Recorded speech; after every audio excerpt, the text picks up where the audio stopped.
Se entiende como discapacidad intelectual, DI, como la adquisición lenta e incompleta de las habilidades cognitivas durante el desarrollo del ser humano, haciendo que las personas presenten dificultades de comprensión, aprendizaje y memorización de conceptos. Dichas dificultades se manifiestan durante el desarrollo. Su diagnóstico está reservado para los individuos de más de 5 años, momento en el que el grado de discapacidad intelectual es difícil o imposible de evaluar. A nivel mundial el DI es frecuente, con un alto impacto en el funcionamiento individual y una prevalencia aproximada de entre 1 y 4%. Sus características principales son: lenguaje. Presentan un retraso en la adquisición del lenguajes, además de dificultades con la expresión y el habla. Percepción. Lentitud en percibir y reaccionar a estímulos, sobre todo ambientales. No distinguen bien las diferencias de tamaños, colores y formas. Cognición.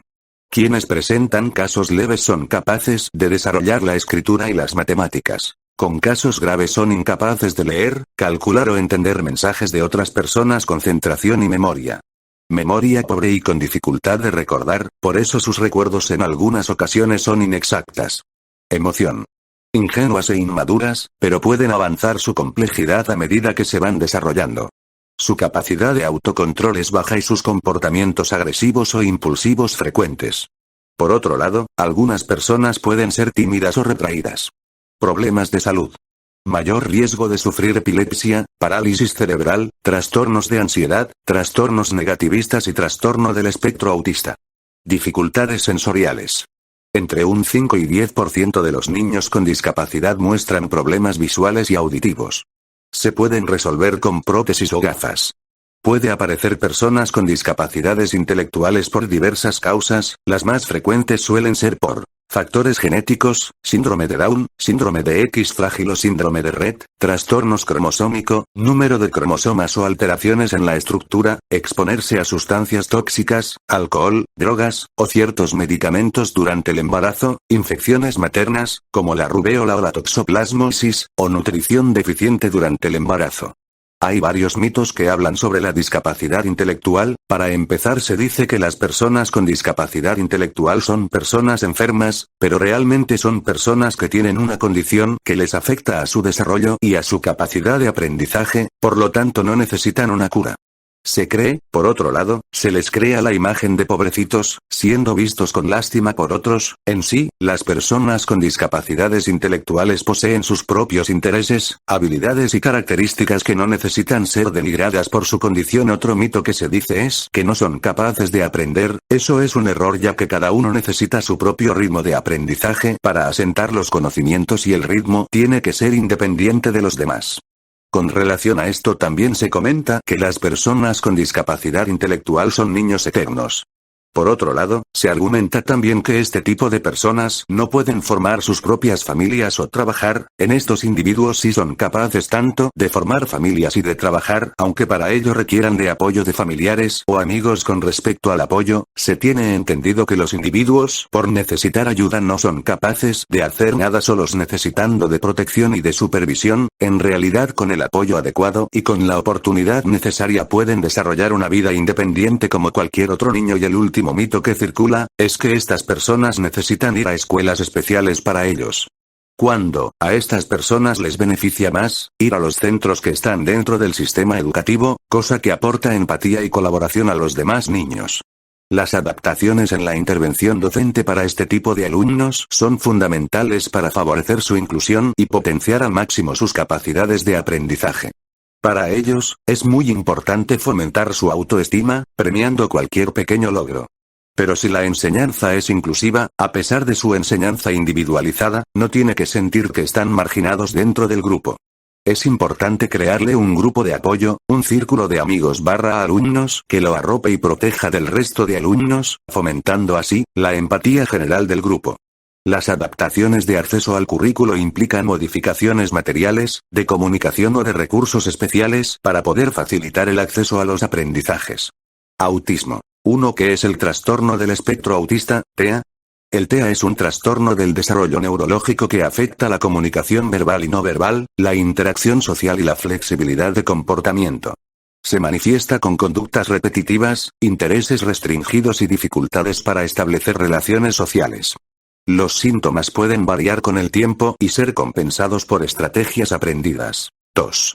Criterios diagnósticos y prevalencia diagnóstico según el DSM-5. Déficits persistentes en la comunicación e interacción social. Dificultades en reciprocidad emocional, lenguaje no verbal y relaciones sociales. Conductas repetitivas e intereses restringidos. Movimientos estereotipados, rutinas rígidas, intereses intensos y alteraciones sensoriales. Inicio temprano. Los síntomas aparecen en la infancia, aunque pueden no ser evidentes hasta más adelante. Repercusión funcional. Deben afectar significativamente la vida diaria. Diferenciación con otras condiciones. No explicarse mejor por discapacidad intelectual o retraso global del desarrollo. Prevalencia. Se estima que más de 1 de cada 100 personas tiene TEA, aunque estudios recientes sugieren que podría ser 1 de cada 36. 3. Etiología. El TEA tiene origen biológico y se desarrolla antes del nacimiento. Aunque hay factores genéticos implicados, como mutaciones en SHANK3, NRXN1, FMR1, solo el 10% de los casos se explican por causas genéticas claras. La mayoría tiene una etiología multifactorial aún en estudio. 4. Mitos sobre el TEA. Superdotación universal. Solo 1 de cada 10 personas con TEA tiene talentos excepcionales. Es una fase. El TEA es permanente, aunque puede mejorar con intervención. Se cura con medicamentos. No tiene cura. El tratamiento es multidisciplinar. Lo causa la vacuna triple viral. No hay evidencia científica que lo respalde. Es hereditario en todos los casos. Solo una minoría tiene causas genéticas claras. Dependen siempre de sus padres. El nivel de autonomía varía. Tienen problemas neurológicos graves. Las alteraciones cerebrales no implican necesariamente discapacidad intelectual. 5. ¿Existe infradiagnóstico en mujeres con TEA?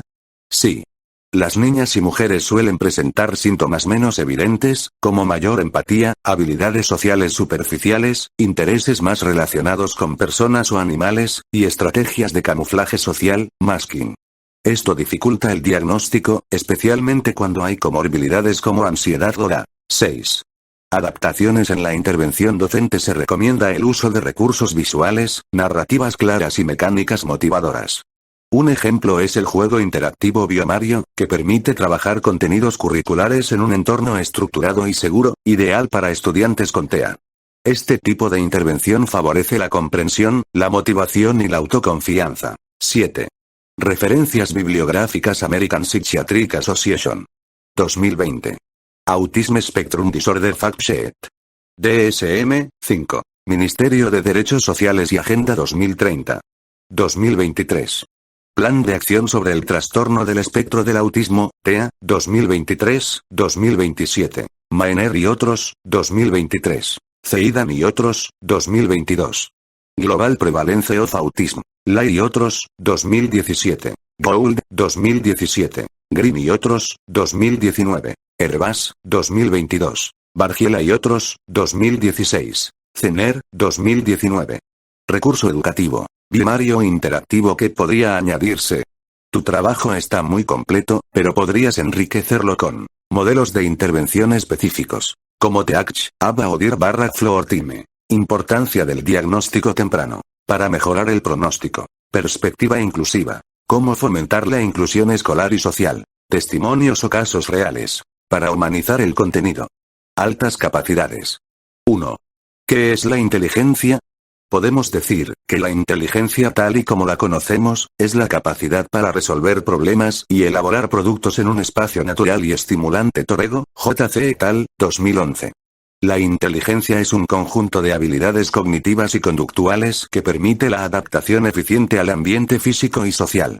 Incluye la capacidad de resolver problemas, planear, pensar de manera abstracta, comprender ideas complejas, aprender de la experiencia. No se identifica con conocimientos específicos ni con habilidades específicas, sino que se trata de habilidad cognitiva general, de la cual forman parte las capacidades específicas. Ardila, 2011, 2. ¿Qué son las altas capacidades intelectuales? Se considera que un alumno o alumna presenta altas capacidades intelectuales cuando maneja y relaciona múltiples recursos cognitivos de tipo lógico, numérico, espacial, de memoria, verbal y creativo, o bien destaca especialmente y de manera excepcional en el manejo de uno o varios de ellos. Plan de actuación para la atención educativa al alumnado con necesidades específicas de apoyo educativo por presentar altas capacidades intelectuales en Andalucía, 2011. Higueras Rodríguez y Fernández Gálvez, 2016. Podríamos mencionar también, que es un nivel de rendimiento intelectual superior en una amplia gama de capacidades, las cuales, además, tienen la capacidad para aprender con facilidad cualquier área o materia. Torregoseijo y otros, 2011, p. 13. La diferencia principal, es que estos alumnos manifiestan un modo de funcionamiento cualitativamente distinto al momento de abordar el aprendizaje y resolver tareas. Finalmente, debemos añadir, que el término altas capacidades se utiliza para describir específicamente el perfil de rendimiento general y superior en múltiples aptitudes de cualquier alumno. Esto permite diferenciarlo del talento, que se refiere a una alta habilidad específica en áreas muy concretas, como el talento artístico o matemático. 3. Criterios para su diagnóstico y prevalencia. Resulta complejo el diagnóstico, siendo común que sea confundido con trastornos como, por ejemplo, el Prax, y Milin Van Falvey, 2015. Las definiciones sobre los superdotados han guiado en todo momento los métodos de identificación, lo cual no facilita un asunto de por sí complicado. Podemos distinguir entre métodos cualitativos y cuantitativos. Dentro de los primeros destaca la recomendación efectuada por el profesor, la información o nominación por los propios estudiantes, la nominación entregada por los compañeros de curso, la información reportada por los padres, la entrevista y el portafolio de muestras de trabajo. Por otra parte, algunos de los métodos cuantitativos empleados son la puntuación en pruebas de inteligencia individuales y o grupales, pruebas de aptitud, pruebas de rendimiento, escalas de clasificación, etc. Generalmente los programas emplean una combinación de ambos métodos para poder contar con diversos criterios y por ende aumentar los niveles de confiabilidad. García, 2007. No obstante, se presentan dificultades en relación con las técnicas utilizadas para identificar a los alumnos y es que, en el caso de los test, una gran cantidad de estos solo miden un aspecto de la habilidad y sus puntuaciones están afectadas por el ambiente cultural y las oportunidades de aprendizaje. También el hecho de que muchas veces los profesores solamente se fijan en las características de sobredotación tradicionales y no tienden a incluir las asociadas a estudiantes superdotados de otras concepciones sobre la sobredotación. Así como supone una dificultad la tendencia de algunos alumnos a ocultar sus habilidades, el desinterés por rendir bien en el colegio, la falta de estimulación del docente hacia su capacidad, etc. García, 2007. Se hace necesaria una identificación extensa, precisa y objetiva, por encima de los resultados aportados por test de inteligencia y las nominaciones de profesores. Se plantea el siguiente método. Primero, se propone a un niño para una evaluación por criterios basados en la opinión de los que lo conocen, puede deberse al mal comportamiento de un niño o por su rápido desarrollo en los primeros cursos escolares. Después se realizaría un test de inteligencia. Si en este se determina que el niño tiene alto rendimiento, se sometería a otra prueba para comprobar si posee memoria de trabajo y flexibilidad. Esta última medida se aplicaría para distinguir entre niño estimulado, enriquecimiento de su ambiente, desarrollo precoz, de aquel que tiene un amplio potencial que le hará aprender más deprisa que el resto de sus compañeros. García, 2007. 4. Características de las personas con altas capacidades del informe Marland, 1972. Citado en Reyero y otros, 2003, se deduce que los sujetos capaces de altas realizaciones son aquellos con logro demostrado y o capacidad potencial, ability, en cualquiera de las áreas siguientes. Capacidad intelectual general. Aptitud académica específica. Pensamiento creativo y productivo. Artes visuales y representaciones. Habilidad, ability, psicomotora. Habilidad de liderazgo. Higueras Rodríguez y Fernández Gálvez, 2016, también Torrego y otros, 2011, le suma otras como el alto nivel de razonamiento y comprensión, velocidad de procesamiento, pensamiento divergente, capacidad de abstracción y síntesis, memoria sobresaliente e interés por la metacognición, destrezas y talentos en diversos campos como la música o los deportes. Tendencia al aburrimiento en clase. Pueden surgir dificultades emocionales, reacciones fuertes, o de socialización ante sus diferencias con sus iguales. Artiles Hernández, 2022, 5. Mitos sobre las personas con altas capacidades. A la vista de tales capacidades, podemos llegar a pensar que no tienen ninguna necesidad especial, que pueden aprender solos, pero esto no es cierto. Poseen necesidades sociales, emocionales, y también intelectuales. Necesidades que van a depender de cada alumnado, de su edad y del momento concreto. De acuerdo con la edad, determinadas necesidades, sociales, emocionales, tendrán más importancia que las de su intelecto. Higueras Rodríguez, L., y Fernández Gálvez, JDD, 2016, por su extraordinaria capacidad, necesitan ayudas específicas para desarrollarla y potenciarla para lograr su pleno desarrollo personal e intelectual. Tourón, 2000, las personas con altas capacidades son inteligentes en todas las áreas académicas. Es posible que éstas tengan dificultades o que no sean tan brillantes como se espera, lo que puede conducir a un sentimiento de fracaso o frustración. En general, tienden a destacar de una forma más clara en un dominio académico específico. Tourón, 2000. Las personas con altas capacidades están mejor ajustadas y son más populares y felices que los alumnos medios. Su ajuste social, personal y escolar dependerá de si sus diferencias son asumidas por ellos mismos y en el ámbito social, familiar y escolar. Ellos saben que son diferentes y corren el riesgo de ser arrogantes con el resto o de tener baja autoestima. Tourón, 2000, trabajar de manera distinta con alumnos con altas capacidades es un error, puesto que eso impide que se desarrollen a un ritmo normal, el propio de su edad. Cada alumno necesita desarrollarse al máximo de sus posibilidades, siempre teniendo en cuenta sus características. El desarrollo de los niños con AAC sigue un ritmo diferente al del resto de niños en sus conductas y competencias cognitivas y afectivas. Tourón, 2000, entre los numerosos mitos existentes, podemos citar algunos, tales como que no necesitan ayuda en tanto que se presume que presentan un alto rendimiento, la necesidad de una mayor carga de tareas, su supuesto carácter individualista o la reducción de todas las personas con altas capacidades como idénticas. Prax, y Milin Van Falvey, 2015. 6. Desde el modelo social de la discapacidad, ¿se puede pensar en las personas con altas capacidades como discapacitadas? Debemos indicar, que el modelo social de la discapacidad sostiene que la discapacidad no es un atributo inherente al individuo, una deficiencia médica o biológica, sino el resultado de que la sociedad y el entorno no se adaptan a la diversidad de sus miembros. Desde esta perspectiva, la barrera es social, no individual, es por eso por lo que la atención a las altas capacidades dentro del gran reto educativo de la atención a la diversidad desde una perspectiva amplia e inclusiva. El objetivo es construir una escuela para todos que reconozca y valore positivamente la diferencia. Esto concuerda con la visión inclusiva del modelo social, donde todos los estudiantes deben desarrollar sus habilidades junto con los demás compañeros de aula. No se considera una discapacidad pero no realizar las medidas adecuadas que den respuesta a las necesidades que presenta puede derivar en situaciones de frustración, falta de motivación, problemas de conducta, indiferencia hacia las materias escolares, en definitiva, en fracaso e inadaptación escolar. Barrera y otros, 2013. Higueras Rodríguez y Fernández Gálvez, 2016, 7.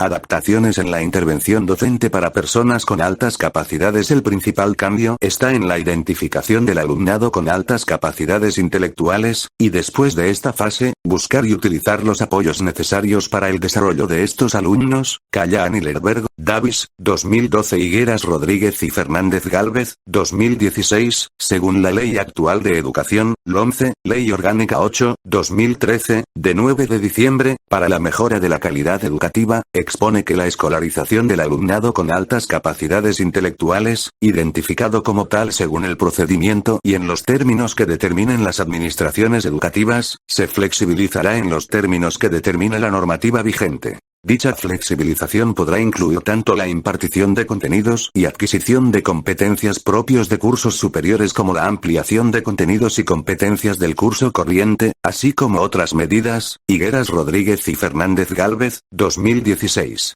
Hay que tener en cuenta en qué aspectos destaca el niño y en qué es más débil para potenciar al máximo sus puntos fuertes y, apoyándonos en ellos, paliar las posibles deficiencias. Tourón, 2000, se presenta también la evaluación del potencial de aprendizaje, que constituye una alternativa o suplemento a la medida tradicional de la inteligencia basada en la determinación del cociente intelectual.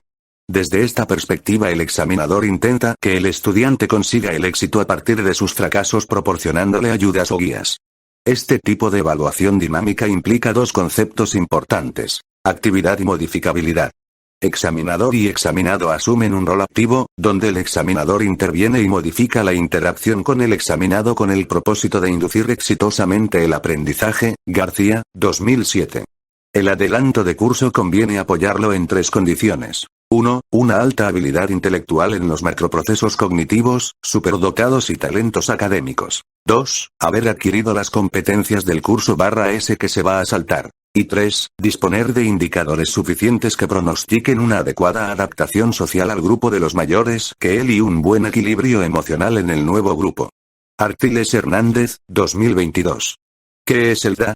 El trastorno por déficit de atención e hiperactividad, DA, es un trastorno del neurodesarrollo prevalente en la edad pediátrica, característico por la dificultad para prestar atención, impulsividad o hiperactividad impropio de la edad. 2. Criterios diagnósticos del DA en el DSM-V y prevalencia. El DSM-5 es el acrónimo de la quinta edición del Diagnostic and Statistical Manual of Mental Disorders, Manual Diagnóstico y Estadístico de los Trastornos Mentales. Es una herramienta elaborada por la Asociación Americana de Psiquiatría, APA, que se utiliza principalmente por profesionales de la salud mental, psiquiatras, psicólogos, trabajadores sociales, entre otros, para diagnosticar trastornos mentales de manera estandarizada, facilitar la comunicación entre profesionales, etc. El DSM-5 clasifica el DA dentro de los trastornos del neurodesarrollo. Los criterios para el diagnóstico se basan en la presencia persistente de síntomas de inatención, EJ. Tiene dificultades para mantener la atención en tareas o actividades recreativas o parece no escuchar cuando se le habla directamente o hiperactividad impulsividad, EJ. Se levanta en situaciones en que se espera que permanezca sentado, que interfieren con el funcionamiento o el desarrollo. Los síntomas nucleares del DA se concretan en problemas en el control de la atención, el movimiento o los impulsos. Estas alteraciones deben iniciarse en la infancia, antes de los 12 años, manifestarse en dos o más ambientes y producir una repercusión en la vida social, familiar o académica del paciente. Tabla 1. En la actualidad también se considera muy relevante un síntoma complementario conocido como disregulación emocional, en referencia a la dificultad para el control de las emociones, aunque no se incluye dentro de los criterios diagnósticos del DA. Dado que es un trastorno del neurodesarrollo prevalente en la edad pediátrica, llega a afectar en algunos estudios hasta el 7% de los niños en edad escolar. 3. Tipos y subtipos de DA. Los subtipos del DA dependen según el DSM-V y son: permanentemente inatento, caracterizado por dificultades para mantener la atención, despistes frecuentes y problemas en la organización. Es el subtipo más frecuente. Predominantemente hiperactivo impulsivo. Involucra hiperactividad, movimientos excesivos, e impulsividad, actuar sin pensar. Combinado. Presenta episodios de las características de los dos anteriores. Aunque causa problemas de conducta, no es el más frecuente. 4. Etiología. Según la RAE, en el campo de la medicina, la etiología se define como el estudio sobre las causas que originan una enfermedad o trastorno. El conjunto de causas que originan el DA es multifactorial, pero eminentemente genético, con una heredabilidad superior al 70%. Los estudios de neuroimagen estructural y funcional de personas con DA muestran anomalías en estructuras cerebrales, región prefrontal, ganglios de la base y cerebelo, entre otras, que producen un desequilibrio o alteración en el funcionamiento normal de los neurotransmisores en estas regiones del sistema nervioso central. Así, se desencadena un funcionamiento anómalo de los mecanismos de autocontrol y función ejecutiva de nuestro cerebro, lo cual ocasiona los síntomas que percibimos en el día a día y las manifestaciones clínicas habituales en el DA. 5.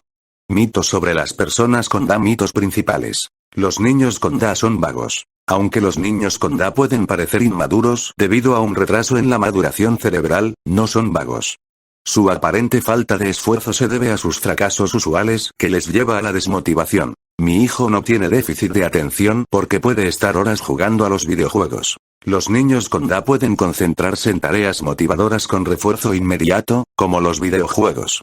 Sin embargo, tienen dificultades con actividades monótonas. El DA con la presentación combinada es el más frecuente. Contrario a la creencia popular, el subtipo inatento es casi 2 veces más frecuente que el combinado, aunque este último es más diagnosticado por sus síntomas conductuales visibles. El DA no existe. Algunos autores, como Marino Pérez Álvarez, cuestionan su existencia como entidad diagnóstica, pero esto ya ha sido rebatido por instituciones de salud y psiquiatría, como la Asociación Americana de Psiquiatría y Medline Plus. 6. ¿Qué son las funciones ejecutivas y cómo se relacionan con el DA? Las funciones ejecutivas son las cognitivas más complejas y evolucionadas del ser humano, empleadas en situaciones que precisan el control consciente del pensamiento y la conducta. Entre ellas se encuentran la inhibición, controlar impulsos y resistir distracciones, la memoria de trabajo, retener y manipular información temporalmente, o el control emocional, entre otras. El DA está estrechamente vinculado con un deterioro en las funciones ejecutivas.